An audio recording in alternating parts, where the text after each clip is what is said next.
I think that what's quite telling, just recent events, is maybe you heard a foreign leader was here in Florida last week. One Benjamin Netanyahu's fifth visit to the United States. He's a criminal. He's a total criminal. He's a depraved little man, to be completely honest. I agree. And he was here, and all of this, Ashley Moody, Bernie Moreno, all came down to meet with him. The governor didn't. Governor DeSantis didn't. But the Lieutenant Governor, Jay Collins, did. And so I think it's easy for us to go back and say, why did the governor do this, that, or the other several years ago? But at this moment in time, when the governor had the opportunity to meet with Netanyahu, it seems like he deliberately chose not to, which was an absolutely wise decision. But Jay Collins did meet with him, which is actually rather interesting because 40 hours before that meeting happened, Israeli media said that I am a, quote, threat, that I am a bigger threat to Israel than Donald Trump's. Who is? I am. You? Yeah. How old are you? I'm 31. Well, congratulations for being an existential threat to a nation state because you're running for governor. They really said that? They said that. And because I'd pushed out a policy that was actually quite popular with almost everybody. And it is the fact that Florida lends Israel $385 million as we sit here today. And so what I said is at day one as governor, executive order number 2 would be to fully divest all foreign bonds of any country. And there's only one country that we invest in abroad. Are you serious? And that's Israel.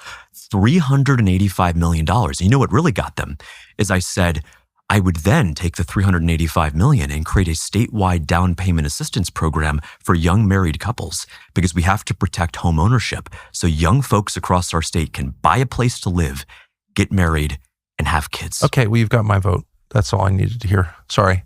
Amen.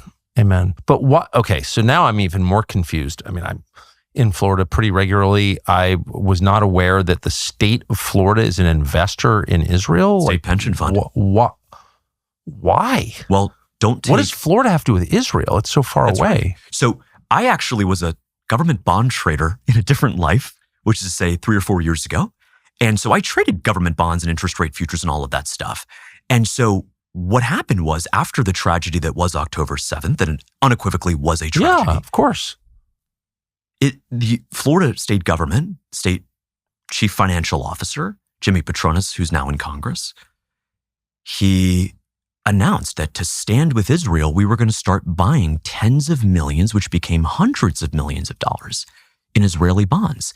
This was a purely political decision. It wasn't a decision that says, hey, the yield, the rate of return on Israeli debt is actually quite high, so we should buy some.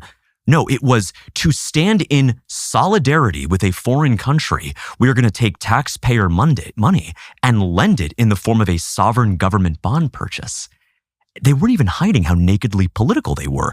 And just for a moment, I just want to... But what about the pensioners who rely on the returns of those bonds to fund their retirement, or the people of Florida? Isn't there a fiduciary duty of the legislature to look out for their interests, or is it only about helping Bibi?